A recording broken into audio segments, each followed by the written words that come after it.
ಅಸೆಂಬ್ಲಿಗೆ ಹೋಗಿದ್ವಿ, ಬೇರೆ ಹೋಗಿದ್ವಿ. 1985ನೇ ಇಸ್ವಿಯಾಗ ರಾಮಕೃಷ್ಣ ಹೆಗಡೆ ಅವ್ರ ಮುಖ್ಯಮಂತ್ರಿ ಇದ್ದ. ನನಗೂ ಬಂದಿದ್ದು ಬಾಳೆ, ನೀ ಏನಾದರೂ ಮಾಡಪ್ಪ ಈ ಸರಿ ಧಾರವಾಡದಿಂದ ಕಾಂಟೆಸ್ಟ್ ಮಾಡಬೇಕು ಜನತಾ ದಳ ಅಂತ ಹೇಳಿ. ಆಯ್ತು ಸರ್ ಹೋದೆ. ರಾಮಕೃಷ್ಣ ಹೆಗಡೆ ಅದಕ್ಕೂ ಐ ಬಿ ಬಂದರು ಟೂರಿಗೆ.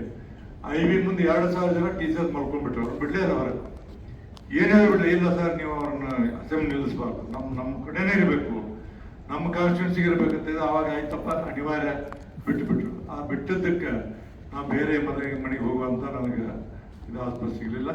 ಆದರೆ ಈ ಮನೆಯಲ್ಲಿದ್ದಷ್ಟು ನನಗೆ ಸಮಾಧಾನ, ಶಾಂತಿ ಮತ್ತು ಇದ್ರ ಬಗ್ಗೆ ಅಭಿಮಾನ ನನಗಿದ್ದಷ್ಟು ಯಾರಿಗಿರ್ಲಿಕ್ಕಿಲ್ಲ ಅಂತ ನಾನು ಭಾವಿಸಿದ್ದೀನಿ. ಅದೇನಂದ್ರೆ ನನ್ನ ಅರ್ಧ ವಯಸ್ಸಿಗಿಂತ ಹೆಚ್ಚು ವಯಸ್ಸಿಲ್ಲ ಕಳೆದಿದ್ದೀನಿ ನಾನು. ಹೀಗಾಗಿ ನನಗೆ ಭಾಳ ಇದ್ರ ಬಗ್ಗೆ ಗೌರವ ಮತ್ತು ಅತಿ ಪ್ರೀತಿ ಉಂಟಾಗಿದೆ ಅನ್ನೋದನ್ನು ಮಾತನ್ನು ಹೇಳಕ್ಕೆ ಇಷ್ಟಪಡ್ತೀನಿ. ಆಮೇಲೆ ಇವತ್ತ ಹೇಳಿದೆ ಬೇರೆಯವ್ರಿಗೆ 8 ಸರಿ ಹೆಂಗೆ ಬಂದಿರಿ, ನಿಮ್ಮ ಗುಟ್ಟು ತಿಳಿಸ್ಕೊಡ್ರಿ ಅಂದ್ರೆ. ಇದ್ರ ಗುಟ್ಟು ಭಾಳ ಕಷ್ಟ ಇತ್ತು. ಇದ್ರ ಗುಟ್ಟು ಇದು ಸುಖವಾದದ್ದೇನಲ್ಲ. ಇದು ನೀವು 8 ಸರಿ ಆರಿಸಿ ಬಂದೇವೆ ಅಂತೀವಲ್ಲ, ಪರಿಸ್ಥಿತಿಗಳು ಏನಕ್ಕ ಅಂದ್ರೆ 24 ಗಂಟೆ ಕೆಲಸ ಮಾಡ್ತಿರ್ತೀವಿ ನಾವು. ಯಾವಾಗಂದ್ರೆ ಕೆಲಸ ಮಾಡಿ ಈಗ ಎಷ್ಟೋ ಜನ ಕೆಲಸ ಮಾಡಿಸ್ಕೊಂಡವ್ರು ಓಟ್ ಹಾಕಲ್ದವ್ರು ಅದಾರ. ಎಷ್ಟೋ ಮಂದಿ ಚುನಾವಣೆ ಕಾರಣ ನನಗೆ ಓಟ್ ಹಾಕಲ್ದವ್ರು ಅದಾರ. ಇವನ್ನೆಲ್ಲ ನಾವು ಅನುಭವವನ್ನು ಉಂಡಿದ್ದೀವಿ. ಮತ್ತು ಇದಕ್ಕೆ ಹೇಳ್ತೀನಿ, ಈ ರಾಜಕೀಯದಲ್ಲಿ ಬಂದು ಈ ಚುನಾವಣೆಯಲ್ಲಿ ನಿಲ್ತೀವಲ್ಲ, ನಮಗೆ ಅತ್ಯಂತ ನಂಬರ್ 1 ವಿರೋಧಿಗಳು ಅಂದ್ರೆ ಮನೆಯ ನನ್ನ ಹೆಂಡತಿ, ಆಮೇಲೆ ನನ್ನ ಮಕ್ಕಳು. ಮನೆಯಲ್ಲಿ ಇರೋದಾದ್ರೆ ನಾವು ರಾತ್ರಿ 1 ಗಂಟೆ ಬರ್ತೀವಿ, ಬೆಳಗ್ಗೆ 7 ಗಂಟೆ ಹೋಗಿ 8 ಗಂಟೆ ಹೋಗಿ, ಮ್ಯಾಮ್ ಯಾವಾಗ ಬರ್ತೇವೆ ಗೊತ್ತಿಲ್ಲ, ಹೋಗಿ. ಹೀಗಾಗಿ ಸಾರ್ವಜನಿಕ ಜೀವನದಲ್ಲಿದ್ದಾಗ ಎಲ್ಲ ಈ ಟೀಚರ್ಸ್ಗೆ ಅನೇಕ ತೊಂದರೆಗಳು ಅವನ್ನೆಲ್ಲ ಮಾಡೋದು ಹೋದಾಗ ವೈಯಕ್ತಿಕವಾದಂಥ ಬದುಕಿನ ಹೆಚ್ಚು ಕೊಡೋಕ್ಕಾಗೋದಿಲ್ಲ. ಹಾಗೆ ಎಷ್ಟೋ ಜನರಿಗೆ ಆಗ್ತಿದೆ. ರಾಜಕಾರಣಿಗಳಿದ್ದಂಥವ್ರು ಹೊರಗಿನವ್ರು ನೋಡೋರು ಭಾಳ ಚಂದ ಅನಿಸ್ತದೆ. ಬಟ್ ರಾಜಕಾರಣಿಗಳಿದ್ದಂಥವ್ರು ಈಗ ನೀವಾಗಲಿ ನಾವಾಗಲಿ ಎಷ್ಟಂತ ನಾವು ಪ್ರಯತ್ನ ಪಡಬೇಕು. ಇನ್ನು 500 ಮಂದಿ 4 ಸರಿ 4 ಸದನಕ್ಕೆ ಹೋಗ್ಯಾರ. ಇವ್ರು ಹೆಂಗೆ ನಡೆಸಿರ್ಬೇಕು ಅಂತ ನನಗೆ ವಿಚಾರ ಬರ್ತೀವಿ. ಇವ್ರದ್ದು ಹೆಂಗಿರ್ಬೇಕು, ಇವ್ರ ಪರಿಸ್ಥಿತಿ ಏನು, ಇವರು ಅಂತ ಭಾವನೆ ಬರ್ತದೆ ಎಲ್ಲರದು. ಹೀಗಾಗಿ ಏನೇ ಇರಲಿ ಅದೊಂದು ರೀತಿಯಿಂದ ನಾವು ಜೀವನದಲ್ಲಿ ಒಂದು ದೇಹವನ್ನು ಇಟ್ಕೊಂಡ್ವಿ. ನಂದಿಷ್ಟ ನಮ್ಗೆ ಯಾರು ಗಾಡ್ ಫಾದರ್ ಇರಲಿಲ್ಲ. ಆಕಸ್ಮಿಕವಾಗಿ ನಾನು ಈ ರಾಜಕೀಯ ನಾನು ಶಿಕ್ಷಕನಾಗಿ ಕೆಲಸ ಪ್ರಾರಂಭ ಮಾಡಿದೆ. ರಾಜಕೀಯ ಆಕಸ್ಮಿಕವಾಗಿ ಬರುವಂಥ ಒಂದು ಕಾಲ ಬಂತು. ಸಂಘಟನೆಯಲ್ಲಿದ್ವಿ. ಯಾವುದೋ ಒಬ್ಬ ಶಿಕ್ಷಕರಿಗೆ ಎಣ್ಣೆ ಆಗಿತ್ತು. ಹಿಂದಿದ್ದಂಥ ಶಾಸಕರಿಗೆ ಹೋದ್ವಿ. ಅವ್ರು ನಮ್ಗೆ ಬೈದರು, ನೀವು ಶಿಕ್ಷಕರೆಲ್ಲ ನೀವು ಹಿಂಗೆ ರಾಜಕಾರಣ ಮಾಡ್ತೀರಿ, ಅಲ್ಲೇ ಹೋಗಿ ಅವ್ರ ಕೈ ಕಾಲು ಹಿಡ್ಕೊಂಡು ಏನೋ ಮಾಡ್ಕೊಳ್ಳಿ ಅಂತ ಹೇಳಿದ್ರು. ಹಾಗಾದ್ರೆ ಮುಂದಿನ ಸರಿ ಚುನಾವಣೆ ಬರೀ ಅಂತೇಳಿ ಚಾಲೆಂಜ್ ಮಾಡಿದ್ರು. ಆ ಚಾಲೆಂಜ್ ಮಾಡಿದ್ರೆ ಚುನಾವಣೆ ನಿಂತು ನೀವು ಆರಿಸಿ ಬರುವಂಥ ಪರಿಸ್ಥಿತಿ. ಹಿಂಗೆ ಯಾವುದೋ ಒಂದು ಇದರಲ್ಲಿ ಬಂದ್ಬಿಟ್ಟು ನಾವು ಅಂತ ಹೇಳಿದ್ರು. ನೀವು ಇದು ಪರಿಸ್ಥಿತಿ ಬಹಳ ಕಷ್ಟದ್ದು.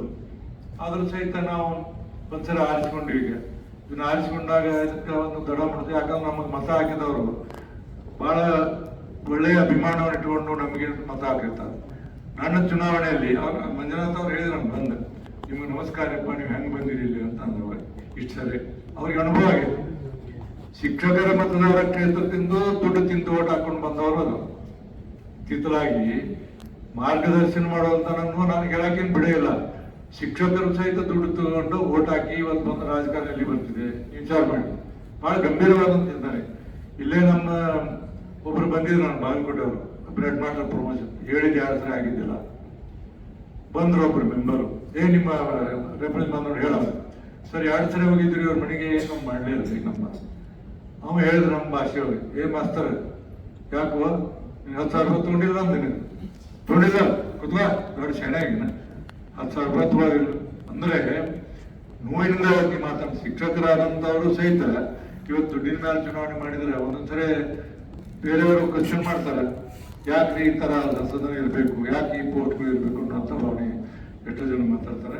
ಆ ಹಿನ್ನೆಲೆಯಲ್ಲಿ ಇವತ್ತು ನಾವು ಬಹಳಷ್ಟು 10 ಜನ ಸಭಾಪತಿಗಳನ್ನು ನೋಡಿ, ನಾನು 12 ಜನ ಮುಖ್ಯಮಂತ್ರಿಗಳು ನೋಡಿ, 10 ಸಭಾಪತಿಗಳು ನೋಡಿ, ಎಲ್ಲರ ಅನುಭವ, ಎಲ್ಲರ ವಿಚಾರಗಳು ಎಲ್ಲ ನನ್ಗೆ ಗೊತ್ತಿದ್ದಾವೆ. ಸದನವನ್ನು ನಡೆಸುವಾಗ ನನಗೆ ಒಂದೊಂದ್ಸರಿ ಅದು ಮುಜುಗರ ಆಗ್ತಿದೆ. ಆದಾಗ್ಯೂ ಕೂಡ ನಾವೇನಾದ್ರೂ ಆ ಸ್ಥಾನದಲ್ಲಿ ಕುಂತಾಗ ಪಕ್ಷಭೇದವಾಗಿ ನಾವು ಇರ್ಬೇಕಾಗ್ತದೆ. ಆ ಕಡೆ ಈ ಕಡೆ ಮಕ್ಕಳ ಅಂತ ಮಾಡೋದಿಲ್ಲ. ಸರಿ ಬರುವಾಗ ಅದೇನೋ ಹೆಚ್ಚು ಕಡಿಮೆ ಅನ್ನಿಸ್ತಿದೆ, ಆದರೆ ಏನು ಮಾಡ್ಲಿಕ್ಕೆ ಆಗೋದಿಲ್ಲ. ಇಂಥ ಒಂದು ವಿಚಾರ ನಮ್ಮ ಪ್ರೊಸೀಡಿಂಗ್ಸ್ ಹೋದ್ರಿ. ಹಿಂದಿನ ಅವಾಗಿನ ಕಾಲಕ್ಕಿಂತ ಪ್ರೊಸೀಡಿಂಗ್ ಹೋದ್ರಿ ಅಂತ ಹೇಳ್ತೀವಿ. ಆ ಪ್ರೊಸೀಡಿಂಗ್ಸ್ ಓದಿ ಎಷ್ಟೋ ಮಂದಿ ತಿಳ್ಕೊಂಡು ನಾ ಹೇಳ್ತೀನಿ ಇಂಥ ನೋಡಿ ಇಂಥ ಕ್ವಶನ್ ಹಿಂಗೆ ಬಂದಿತ್ತು ಹಿಂಗೆ ಇಂಥ ನನಗೆ ಇನ್ಸಿಡೆಂಟ್ 1986 ಇರಬೇಕು 19 ಒಂದು ಡೇಟ್ ಹೇಳ್ತೀನಿ. ಹೀಗಾಗಿ ಅನೇಕ ಜನ ಅದನ್ನ ಫಾಲೋ ಮಾಡ್ತಾರೆ. ಒಟ್ಟಾರೆ ಇವತ್ತು ಹೇಳ್ಬೇಕಂದ್ರೆ